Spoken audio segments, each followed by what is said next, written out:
And as we've been doing on Wednesday nights this summer, we have a guest speaker with us tonight.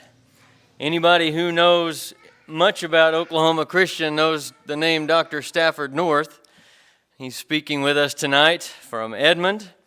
Dr. North has been a longtime professor, Bible scholar, elder at the Memorial Road Church of Christ, and knows probably more history of Oklahoma Christian than all of us in here put together, and probably the same for the Scripture. And tonight he's going to be talking to us about, this is kind of refreshing, and I'm excited about this, what's right with the church?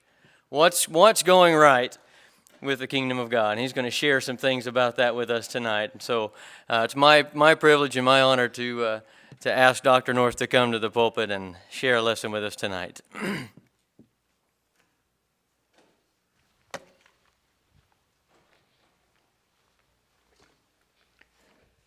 Thanks very much. It's always a pleasure to be here. And I enjoyed the hot dogs too. I didn't eat 7 or 8, but I did okay. And so I enjoyed that. And good to be with you and to see many of you that we've seen before over the years. Share some good memories. Let me start tonight with Romans chapter 1, verse 16. Paul says, I'm not ashamed of the gospel because it's the power of God for the salvation of everyone who believes, first for the Jew and then for the Gentile. For in the gospel a righteousness from God is revealed, a righteousness that is by faith, from the first to the last, just as it's written that righteous will live by faith. Paul loves this word gospel. He uses it a lot, and of course we know that the word gospel means good news. When he uses it, of course, he's speaking about the good news that Jesus has come and has brought salvation, and that's the great news that they went out to preach. Tonight we're going to talk about some good news, but in a little different sense. Not so much about what the church teaches or the gospel that we are sharing, but some good things that are happening around the world among churches of Christ. Good news in that sense. And so what's right with the church? Well, let's start talking a little bit about the membership of the church. From 2000 to 2012, churches of Christ in the United States lost about 5% in membership and attendance. That's not very good news. The good news is, though, that from 2012 to 2013, the numbers didn't change, and so we hope that we'll be on an upward trend. And we need to all work for that and do all we can to help that to move in the right direction. I'd have to say that there are some changes in doctrine that are going around among some churches. Instrumental music and the role of women particularly. But not many churches are going in that direction. Of almost 13,000 churches of Christ, only about 50 have made significant changes in this. We hear about them a lot. Some of them are big churches, but most of those who have changed have not done very well because of the change. If you're familiar with that, you may know that many of them who have started down that road have lost a lot more members than they've gained by any of the changes they thought they would gain from. So we want to stay firm and solid in the doctrine. That's what we need to be doing, and most churches are doing that. And those that are not, we need to work with and try to bring back.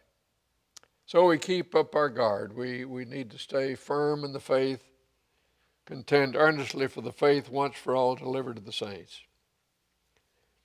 Well, here's another area in which I think we've made some important strides, and that's in inner city work. Work that is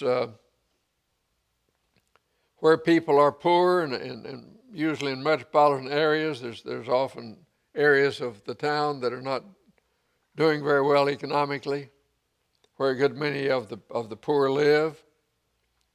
And we have inner city works in more than 20 different cities in the United States. And so that's a good thing, that more and more our cities where there are areas like this are developing a good inner city work. There are two in Oklahoma, one in Tulsa and one in Oklahoma City. Let me tell you a little bit about the Oklahoma City one. It's on 27th and Robinson in Oklahoma City. That's a picture of the building where they meet. It's kind of an interesting that building has kind of an interesting history. It was a funeral home. And two funeral homes merged and left a building that was empty. And the inner city work had begun in Oklahoma City in another location, in a house actually, that they were used the rooms in the house for teaching Bible classes and things like that. Well, the guy who owned it decided to move the house, just put it on rollers, and on a truck and move it. So there wasn't any place where we're going to have this. Well, this funeral home became available, and some individual members of the church came up with the money and said, here, $300,000, go buy that building. And they did. Now you think about converting a funeral home to a church building. Well, they had a chapel. That works pretty good, doesn't it? And they had some rooms where they had done different things, had offices and had some rooms for different purposes that could be used for classrooms and things like that. The part that scares me a little bit is that the embalming room became the kitchen. And so when I go down there, I'm very careful about eating. But it works out very well. And they have a very good program. The next picture shows a children's class going on there. They have children. They meet on Sundays at 4 o'clock in the afternoon to allow people who work at Memorial Road primarily to go to church there at their home church on Sunday morning and then come down there in the afternoon. But there's some from several different churches that help with this work, but it's mainly from Memorial Road. And so they have about 150 or so for their afternoon service. And it's a mixed group. About half of them are Latino. About a fourth of them are African American, and about the other fourth is Caucasian. And they went to the Spanish-speaking people and said, would you like to have your own service and have it all in Spanish? They said, no, we want to meet with everybody else. So we have a preacher down there who speaks Spanish and speaks English, and he interprets for himself. It's really kind of interesting to hear him preach. He'll say the sentence in English, and then he'll say the same thing in Spanish. And I don't know how he keeps up with it, but he does. So he is his own interpreter. And at the Lord's table, they say it in both languages, and they'll sing a song in Spanish, and they'll sing a song in English. And so it's a very interesting circumstance down there. But they have classes for different ages, and they have a very good teaching program. I was down there on a Sunday not too long ago. They baptized 4 people that Sunday. Now, that doesn't mean they baptize 4 people every Sunday. They've been working with some of these for a long time, but they do baptize quite a few people, and so it's a pretty good arrangement. Now, the person doing the baptizing there, you see, is named Pancho Habas, and he's the preacher there, and he does a lot of individual Bible studies and things with people. The next picture shows the medical clinic on Thursday nights, and sometimes on Sundays and maybe Saturday morning. They have a free medical clinic down there. A lot of people who need medical help. And doctors and nurses and pharmacists and people like that come and volunteer their time. And there are a lot of Christian doctors there in the city area, and so they come and they volunteer their services. And so they are able to offer a lot of free medical help. Well, as they're offering free medical help, what's happening? Well, Pancho Habas is working the line. They're sitting there waiting to go in to see the doctor, and so he goes and meets them, talks to them, sometimes sets up Bible studies with them. So that works out pretty good, doesn't it? So that's a little bit about the inner city work in Oklahoma City. Well, here's another good thing happening in the church. We've become very active in disaster relief. The Churches of Christ disaster relief effort in Nashville, Tennessee, in 2013 spent $6,939,000 helping in disasters, money that came from Churches of Christ, and they went to a lot of, whenever there's a disaster, they show up. And they do lots of good with that. There's also a disaster assistance among Churches of Christ from Lake Jackson, Texas. In 2013, they helped in Hattiesburg, Mississippi, West Texas, and Colorado, Moore, Oklahoma. So they go to a lot of different places. At Moore, where you know they had the bad tornado, they came in and set up a trailer, and it was a place where they could prepare meals. They served 67,000 meals out of the parking lot of the Central Church of Christ in Moore. 67,000 meals over a period of, 3 or 4 months they were there. So they came and helped with that. We also have, here's a picture of the work in Moore. You know how disastrous that tornado was. It was just terrible. And so helped with that. You know, one of the most interesting things about that whole circumstance was that following the tornadoes in Moore and other Oklahoma towns, the congregation Moore, the Central Church in Moore and Memorial Road Church of Christ received unsolicited $4 million from other churches of Christ around the country who just said, we want to help. Isn't that amazing? $4 million. The churches sent and said, help those who need help. Now, as a result of that, a good many people have been baptized because they've come and they've been helped, and they've gotten interested in the church, and somebody's gone out to see them and worked with them. You know, when you help people in disaster, it's not just a matter of saying, well, here's some water and here's some food, so long. You want to establish a relationship with them. And they need all kinds of help. They need help with how do you handle your insurance? What do you do about insurance? How do you work with the insurance companies to get what you're supposed to get from what insurance you had? How do you get your children over the experience of having their home destroyed? I mean, think of that. Think of what that means. So there are all kinds of things that you do in disaster relief. It's not just a matter of handing out the money. And so in the process of that, you can establish relationships.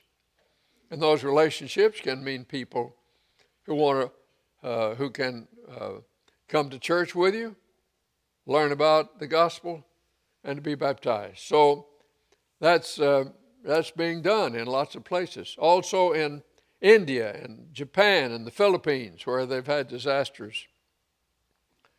People from the church have been there to help. And the next slide is a picture of some help going on in the Philippines. Now, that kind of help, as I've mentioned, enables us to serve others as Jesus commanded and brings goodwill to the church, and people are brought to Christ. Shawnee, 6 were baptized as a result of disaster work. So it's a matter of establishing those relationships and helping people. And you know, there's something in the Bible about love your neighbor. Am I remembering that right? Love your neighbor? And helping people in disaster is loving your neighbor. And so we want to be a people that show that we love our neighbors. So that's very good to do. Here's another thing that's going on that's been interesting, I think, is more attention to training local people to be preachers. There's a time when we went to Africa or somewhere and we said, well, we want to train somebody to be preachers, so they come over here to be trained, and then what happens? Well, they want to stay. They don't want to go back. Doesn't happen all the time, and we've had some success in training people. Interestingly, I've been at Oklahoma Christian long. This will tell you how long I've been at Oklahoma Christian. There's a man from the Philippines who came and studied to be a preacher. Went back to the Philippines. His son came, and I taught him, and his grandson came, and I taught him. So 3 generations. And I've only been there 5 years. That's hard to do, isn't it? Actually, I've been there 60 years, if you want to know the truth. So we've done more to train people in their own home area to be preachers. The Bear Valley Institute in Denver, for example, has schools in Cambodia, Cameroon, 2 in Ghana, Guatemala, 2 in India, 1 in Kenya, 1 in Nepal, 1 in Nigeria, Paraguay, 2 in Tanzania, 1 in Togo, 1 in Uganda, and 1 in Ukraine. And that's just the Bear Valley School of Preaching. Sunset School of Preaching has that many or more. And there are others that have make efforts to train. Here are some pictures of those. Here's a picture from Cambodia, the preacher school there. Here's another one from a Bible school, and you see the men standing there from a place in Africa. Here's one from Tanzania. They're graduating. That's pretty impressive, isn't it? Nepal, here's a group with their certificates that they're showing that they've finished their work. So that's a very good thing. The Baxter Institute in Honduras has a 4-year program for training preachers. And they have about 70 students at a time. They've trained over 500 from 16 nations. And their students go out, as do many of these in training, go out in the weekend and preach at churches and do evangelistic work. And so they really have done a lot of that. So they've trained over 500 students that are out in many places. And they've had hundreds of baptisms from their students going out to preach on weekends. That's part of their assignment, is to go out and preach. That's a picture of people at the Baxter Institute. Here's a Honduras preaching camp of young men, teenagers, starting out in their training to be a preacher. And so that's good. In Kenya, there's the Great Commission School. Isn't that an interesting name? The Great Commission School. The Great Commission School is located in Nairobi, Kenya, but they have 20 extension schools in different places around in Kenya, so that from those different places, people can be trained, and some from nations around them also come there for training.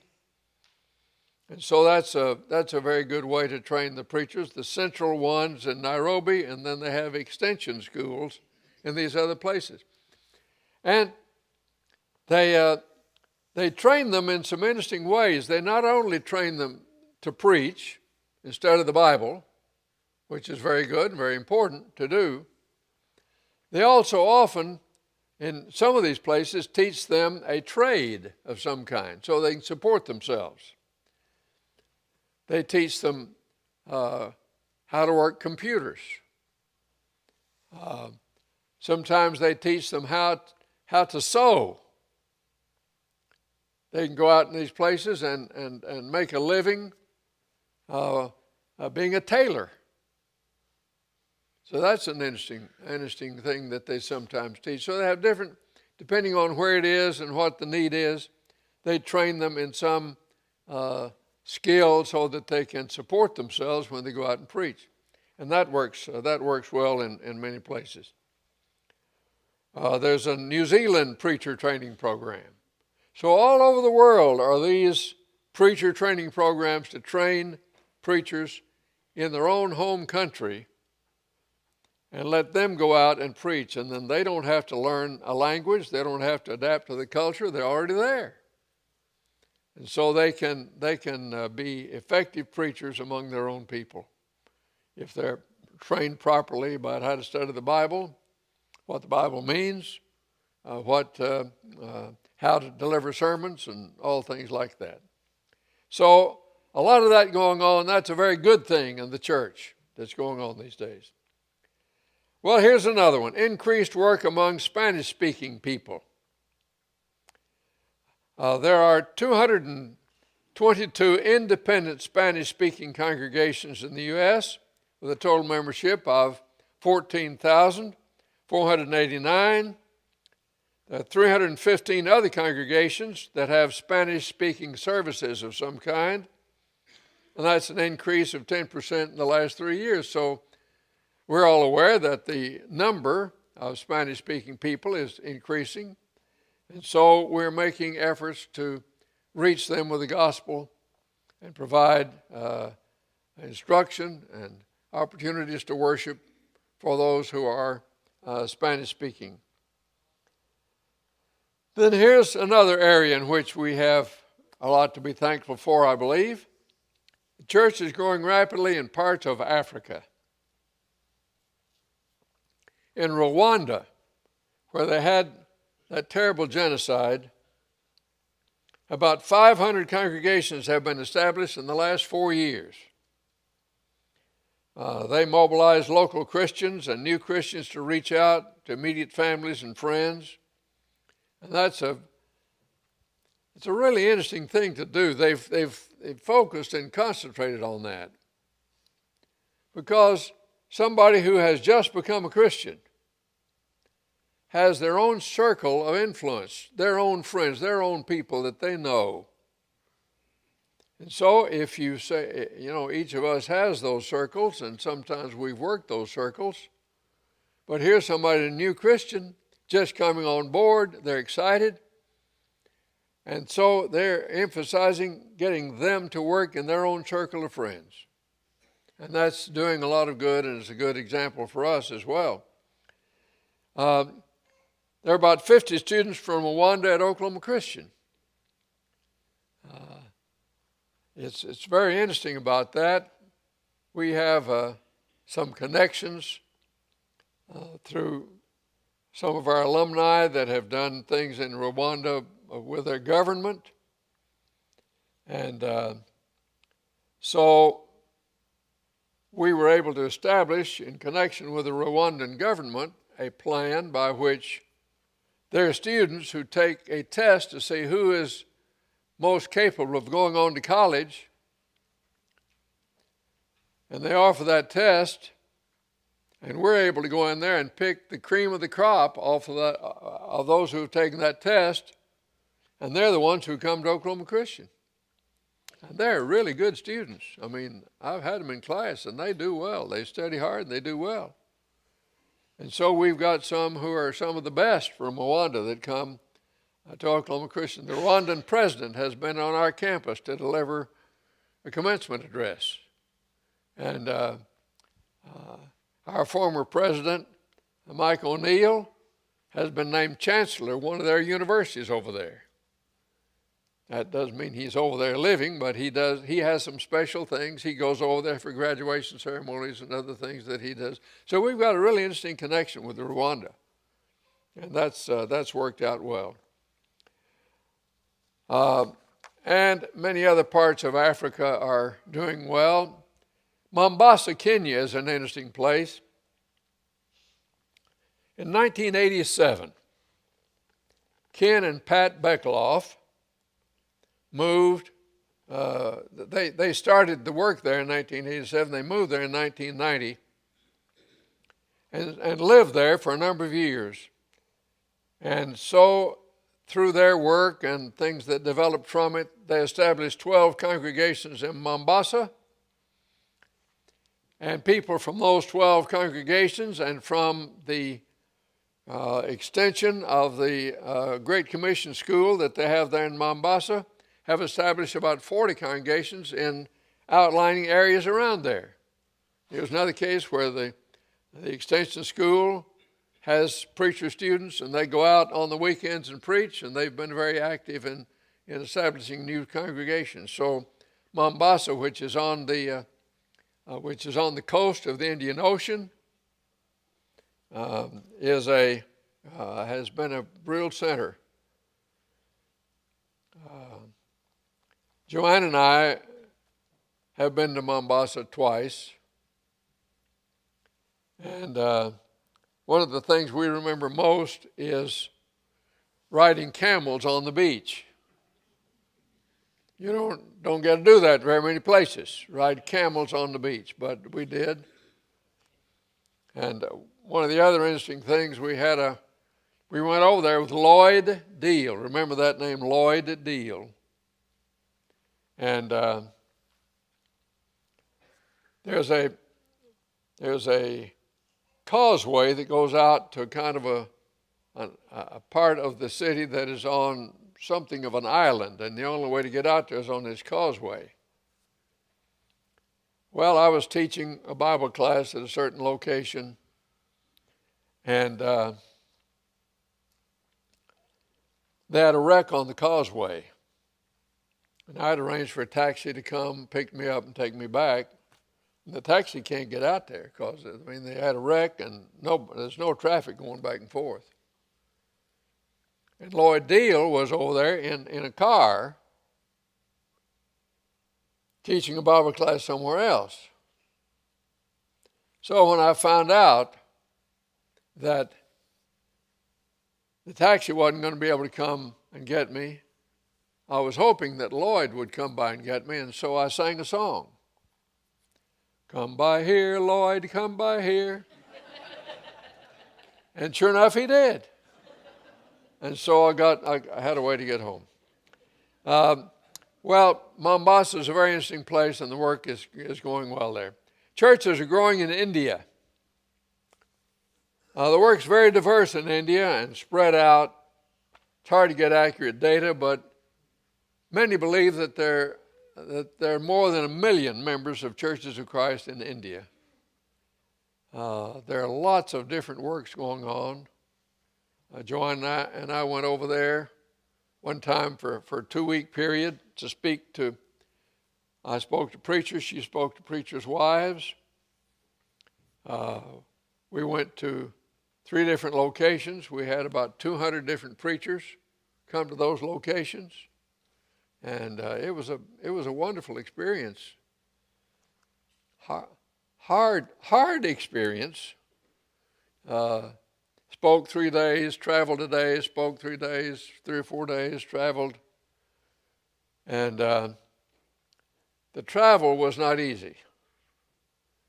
We went by train, and we did not have a reserved car where we stayed in a little place. We were out there with everybody else, and sat on a bench, and it was a pretty tough train ride, and that was our day of rest. So it was a little hard. But the people were wonderful. They were so kind and good to us, and we enjoyed being over there a lot. So there's a lot of good work going on in India. They had a disaster in India and terrible flood, and so you see a picture here of some of the disaster. These are people trying to identify bodies of those who were killed in the flood. And our Christians over there have worked hard in that, and people from this country have helped with money. And so they've had, as the next picture shows, they've been able to do a number of baptisms. So that's been a very good thing. That's the one baptizing there is named Mani Pagadapalli. Mani Pagadapalli. He attended Oklahoma Christian. He also attended Bear Valley up in Denver. So he's been well trained and is back. He's a physician, a medical doctor who gave up his practice as a doctor to be a preacher. But when they have these disasters, what happens? Well, they need a doctor. And so he does his doctoring, and by that, he's able to meet people and make contact for the church. One of their converts, one of their women, when the family found out she had become a Christian, they killed her. I mean, that's what they sometimes have to put up with over there. So, you know, would you want to become a Christian if you knew that you were taking that kind of risk? Well, there are people over there who are doing it. In fact, he wrote me not long ago that the village in which that happened, he has now gone back enough times and been accepted well enough that he now is able to go back and teach in that village, and has made some more converts and has made a good friend out of the village leader. So that's pretty good news that people are that courageous. Well, let's talk a minute about ministry in China. There are some who go to China to teach English as a foreign language, and the Chinese government will pay their way over there. They can do that, and then on their own, in their home, or some private way, they're able to talk with people and sometimes reach people and bring them to Christ. And at least they're able to teach and help them move in that direction.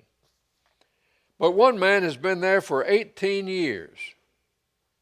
He is an Oklahoma Christian alumnus, and he has really learned to work. He went over there to teach in a university, teach English in a university. And he would have the people who wanted to come study religion or philosophy or a lot of different things, they'd come to his house and they'd talk about them at night. And he was able to establish a congregation in his house. And so he's been able to reach many people. And he has baptized about 450 since he's been there, which is pretty amazing. He's established a foundation. And some churches in the United States send him money for his foundation, and he uses that foundation to help people. If there's a disaster, he has funds to help go to wherever that is and help. In the area where he lives, he's been able to help people, orphans and others who need help. And so he's become well known in that area as being a very generous person who helps people, who loves his neighbors, okay? So here's a picture of him with some disaster relief supplies. Well, the first one, I guess, is him teaching a class on science and the Bible. He gets invited to the university to teach a class on science and the Bible. That's pretty good. Good opportunity.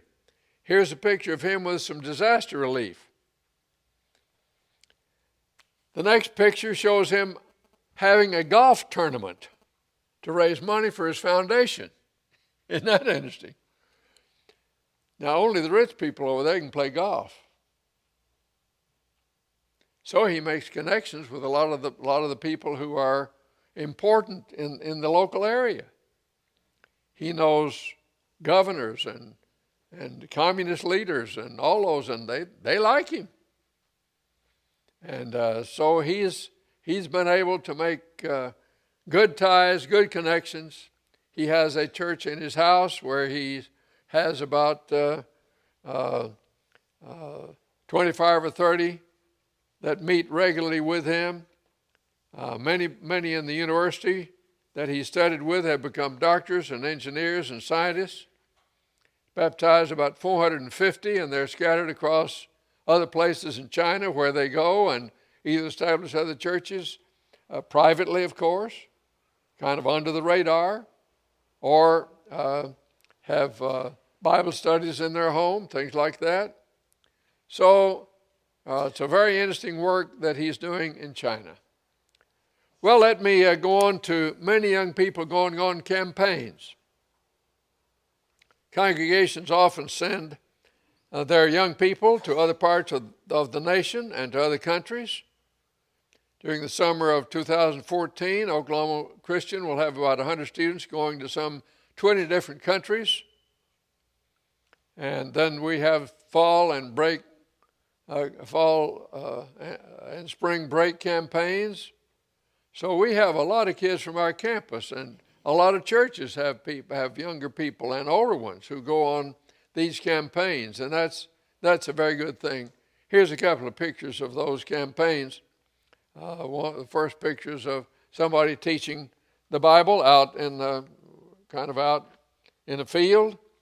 The next picture is kind of an interesting one. You know, in Rio de Janeiro, they've got this Christ of the Andes up there on top of the mountain, which is a huge, huge statue. And here's a girl standing there in front of it, kind of doing the same thing with her arms. Kind of interesting picture. Down in Brazil. The church is growing in South America. Just one report from Bob Young, who lives in this country but goes down there and works with people.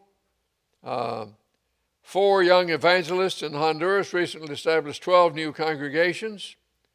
He went to Panama and did a 2-day seminar and had 75. He went to Venezuela and had 8 young evangelists who baptized nearly 100 people. In Bogota, Colombia, they've just recently established 9 congregations. So they're training preachers, doing a lot of good. Church is spreading and growing in South America. Well, here's an interesting one. Partners in Progress in Asia. They have a ship of life. A ship of life. It offers medical help. And they go on a river and make stops along the way on that river, and people come onto the ship and get their medical help. Well, they've done that enough times that they've established lots of good relationships with people, and now churches are springing up in those places where they stop along the river, and the people that they help and others who know about it are interested in hearing about the gospel, and so they come and they have been able to establish congregations in that way. They also have a similar thing on Tony Sapp Lake. They have kind of a big raft. I mean, a big raft. And it's got living quarters on the second floor, and it's got an assembly room on the first floor. And so they go from place to place on a huge lake. I mean, a really big lake that has lots of communities around the edge of the lake. And so they go around and help them and provide some food and other things, and in the process get acquainted with people and are able to teach people. And so that's a very good thing. Partners in Progress. with a ship of life and their raft on the lake. There's some good research going on within Churches of Christ. Dudley Chancey and Ron Bruner. Is it Ron Bruner going to be here next week? Did I hear that? He and Dudley Chancey are doing some studies on generational Christians. That is, here's a family and they have children and they have children, and what happens in those families as it moves from generation to generation to generation. Do they continue to be faithful, or do they fall away? And if so, why? And why is it that some of the families, they stay faithful and some they don't? And they're studying that.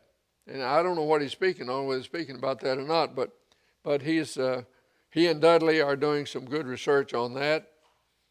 We've just been doing some research in our church relations office at Oklahoma Christian about members, and why do some people tell their neighbors and their friends about the church and others don't? Are some scared to do it? Are they afraid to do it? Do they feel uncomfortable doing it? They're afraid they'll be afraid that they'll somehow be given a bad name if they do it?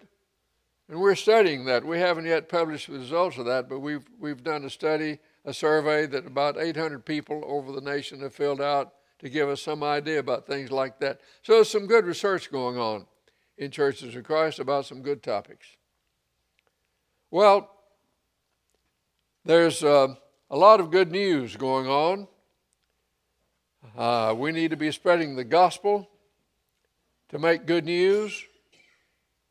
And I hope you have some good news. I hope you have good news in this church. I hope you have good news in your family and in what you're doing as you reach people.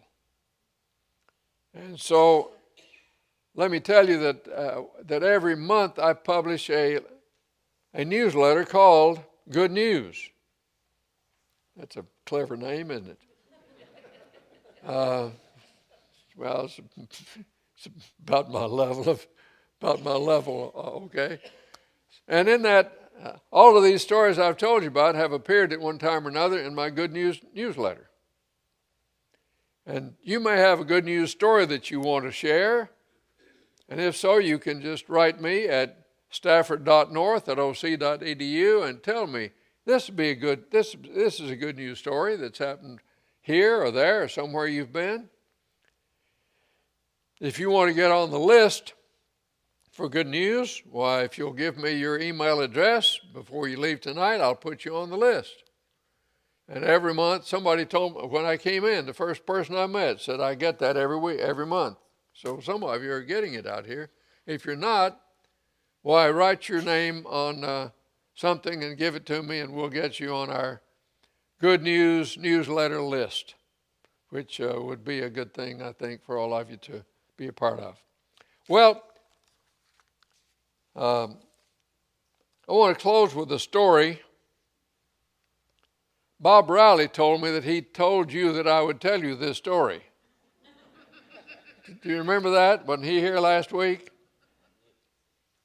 Well, here's the story. There's a man named James Dobson that some of you may have heard of. Have you heard of James Dobson? Focus on the family and all. He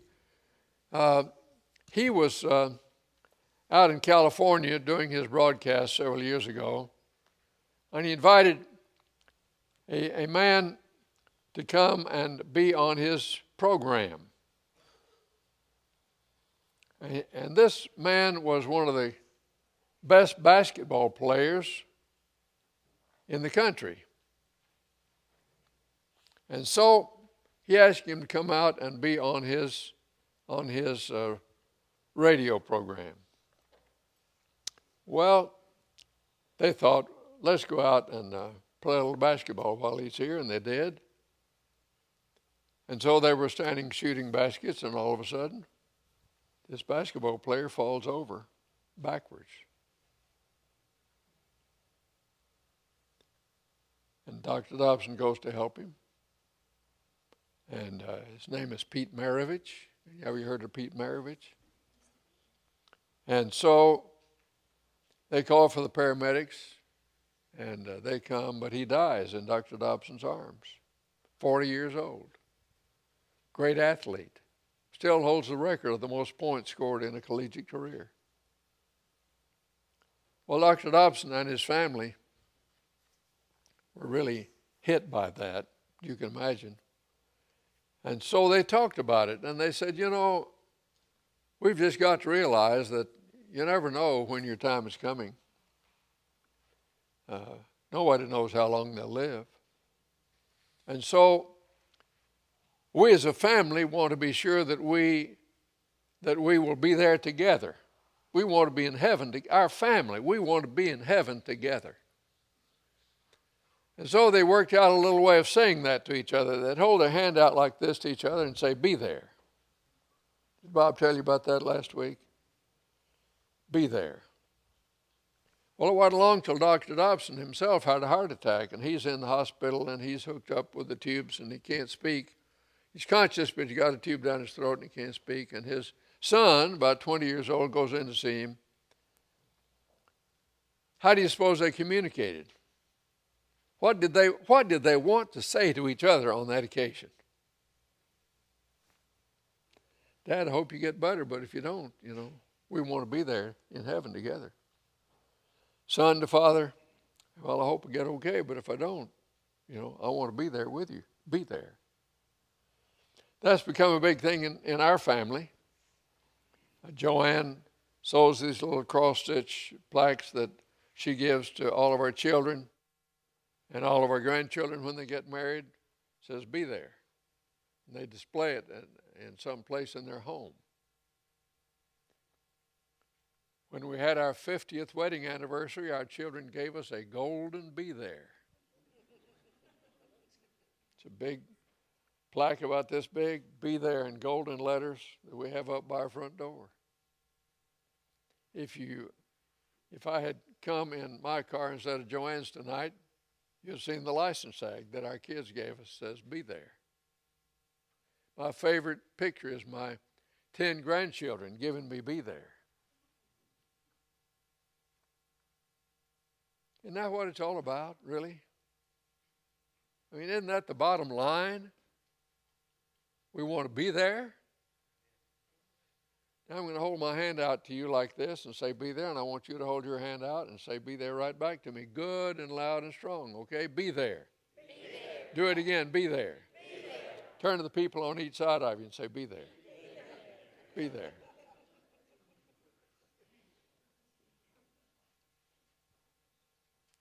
You're going to remember that crazy preacher, aren't you, that came out here and had it?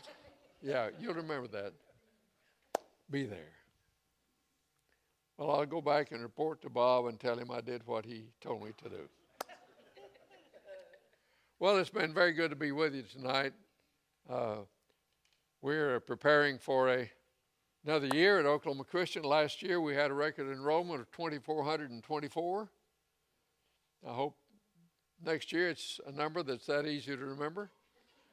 And we have about 400 of those who are graduate students. We have graduate programs in engineering and Bible and business. And about 2,000 of them are undergraduate students in many different fields. So we're having a lot of good things happening at Oklahoma Christian, and hope that I know many of you have been connected with that, either as alumni or had kids there or whatever.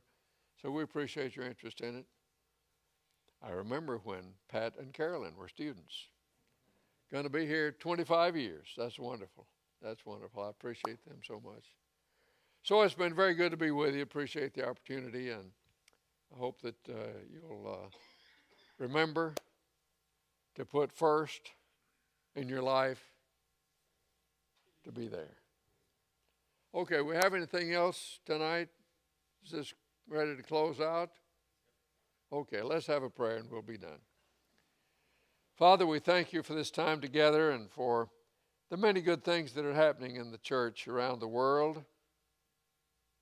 We know, Father, that the good things that happen come because you are with us and encourage us and because Jesus has come and laid down the path for us. We pray, Father, that you will help us to be good workers in your kingdom. Bless this church, Father, and help all of those here to serve you in the very best way they can, to spread your good news, to be lights to their community, and to shine and bring others to know about your wonderful gospel. Bless us as we serve. Be with the Vacation Bible School that's coming up here soon. Help all of us to be the best we can in your kingdom so that someday we can all be in heaven together. In Jesus' name, amen.